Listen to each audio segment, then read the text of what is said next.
قابل احترام بھائیو، دوستوں اور بزرگوں، اللہ رب العزت نے انسان کو اس دنیا میں صرف اور صرف اپنی عبادت کے لیے پیدا کیا ہے، اور اس کی زندہ مثال ظاہر سی بات ہے اللہ رب العزت کا اپنا بول ہے، اپنا کلام ہے. جس طرح ہم کہتے ہیں نا لا الہ الا اللہ، لا الہ الا اللہ، اس کا مطلب یہ ہے کہ اللہ کے سوا کوئی معبود ہو ہی نہیں سکتا.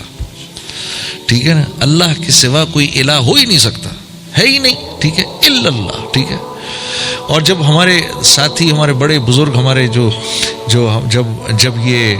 جب یہ اپنا لا الہ الا اللہ کا جب ورد کرتے ہیں، تو جب الا اللہ پر پہنچتے ہیں تو اس کو انتہائی سختی سے کہتے ہیں الا اللہ، ہے ہی نہیں، ہو ہی نہیں سکتا.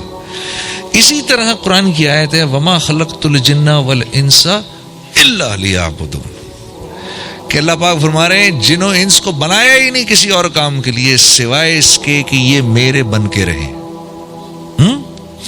جو چیز جس مقصد کے لیے بنائی جاتی ہے اگر اس میں استعمال ہوتی ہے تو وہ چیز بھی ٹھیک چلتی ہے اور لوگ بھی اس سے نفع اٹھاتے ہیں. اور اگر کوئی چیز کسی مقصد، اپنے جس مقصد کے لیے بنائی گئی ہے، جب اس میں استعمال نہیں ہوتی تو وہ چیز بھی تباہ ہو جاتی ہے، بیکار ہو جاتی ہے. تو آپ یہ سوچو نا، یہ ٹیوب لائٹ ہے، اس سے اگر ہم کیل کو ٹھوکیں گے تو کیل پر ایک دفعہ ماریں گے، اس ٹیوب لائٹ کے ٹکڑے ٹکڑے ہو جائیں گے. یہ کیوں؟ کیونکہ یہ کیل ٹھوکنے کے لیے ہے ہی نہیں، یہ تو روشنی دینے کے لیے ہے. اس کو اس کی جگہ پر لگا دیا، اب یہ دیکھو کیسی بہار ہے، کیسی روشنی ہے، ہم کو سب کو اس میں نظر آ رہا ہے. کیوں؟ ٹیوب لائٹ اپنی جگہ پر لگی، اپنے مقصد کے لیے استعمال ہو رہی ہے. اور اس کی جگہ ہتھوڑی کو لگا دیں اوپر جا کر تو اندھیرا ہو جائے گا. بھئی ہم ہتھوڑی کو لگا رہے ہیں تاکہ روشنی ہو جائے. ارے نہیں بھائی، ہتھوڑی تو روشنی کرنے کے لیے نہیں ہے، ہتھوڑی تو کیل ٹھوکنے کے لیے ہے. جس مقصد کے لیے بنی ہے اس مقصد میں استعمال کرو تو نفع دے گی. انسان کو اللہ نے کیونکہ اپنے لیے بنایا ہے، جب یہ اللہ کا ہوتا نہیں تو پھر یہ پریشان ہو جاتا ہے، چاہے مسلمان ہو غیر مسلم ہو، کوئی بھی.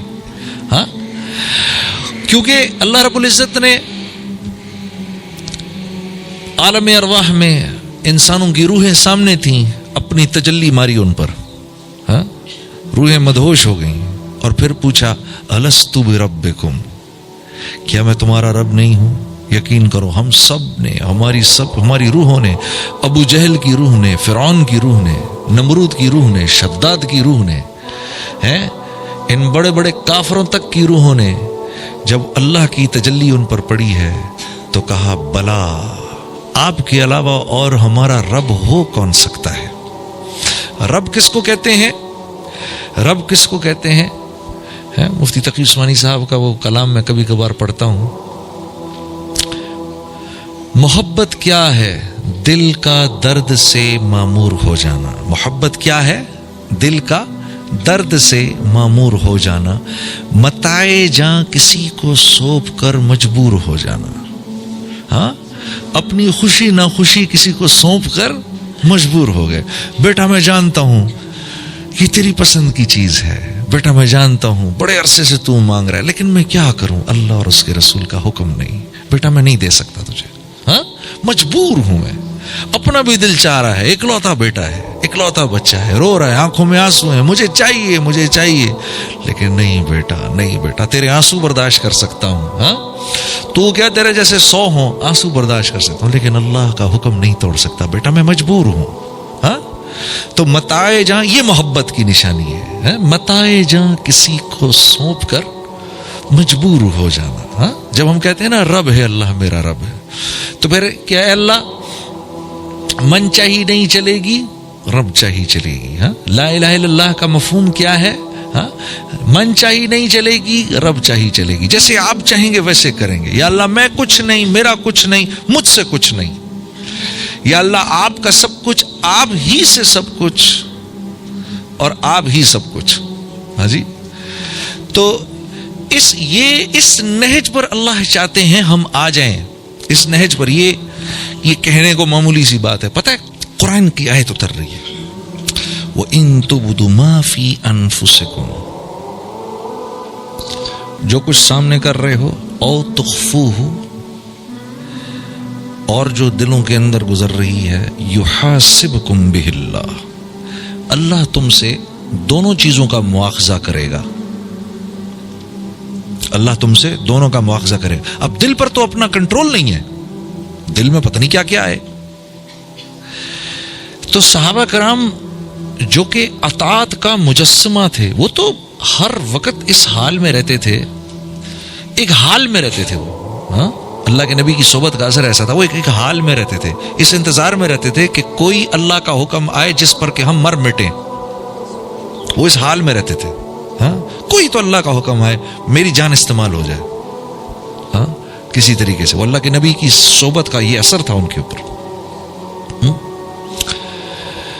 اس لیے اللہ کے نبی یہ فرمایا کرتے تھے, میرا تم لوگوں میں آنا, میرا تم لوگوں میں آنا اور تم لوگوں میں رہنا بھی رحمت ہے, اور میرا تم لوگوں میں سے چلے جانا بھی رحمت ہے.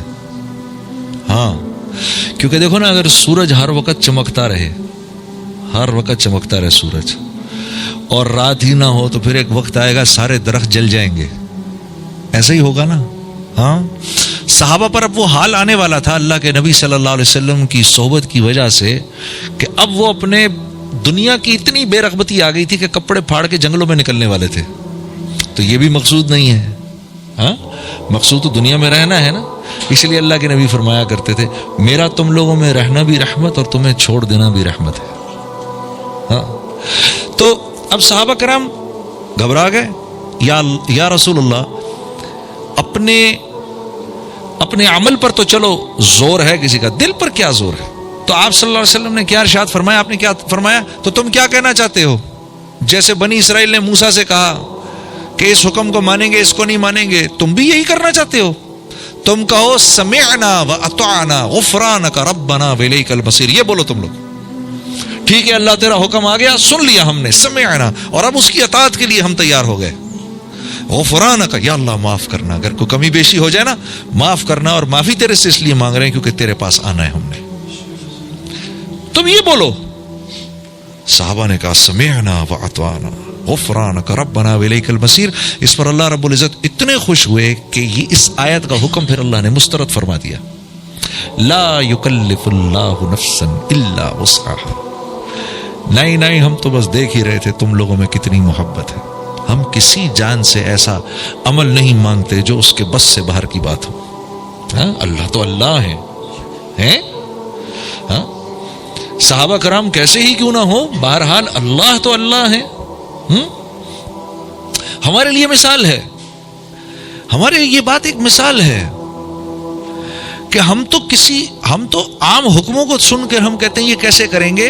صحابہ نے تو جو ناممکن احکامات تھے ان کے بارے میں بھی کہا سمعنا و اطعنا, یا اللہ ہوتا تو نہیں لگ رہا لیکن کیونکہ آپ کا حکم ہے کریں گے. اور یہاں ایک بات اور عرض کر دوں, اللہ کے نبی صلی اللہ علیہ وسلم کے ارشاد کے مطابق ایک صحابی آئے, یا رسول اللہ میرے دل میں کبھی کبھار ایسے خیالات آتے ہیں کہ دل کرتا ہے کہ جل کے کوئلہ ہو جاؤں. تو آپ نے فرمایا دل کے خیالات پر اللہ نے اپنا حکم مسترد کر دیا ہے, کچھ بھی سوچتے رہو کوئی فرق نہیں پڑتا. کتنی آسانی ہے ہمارے لیے. ہاں, کتنی آسانی ہے.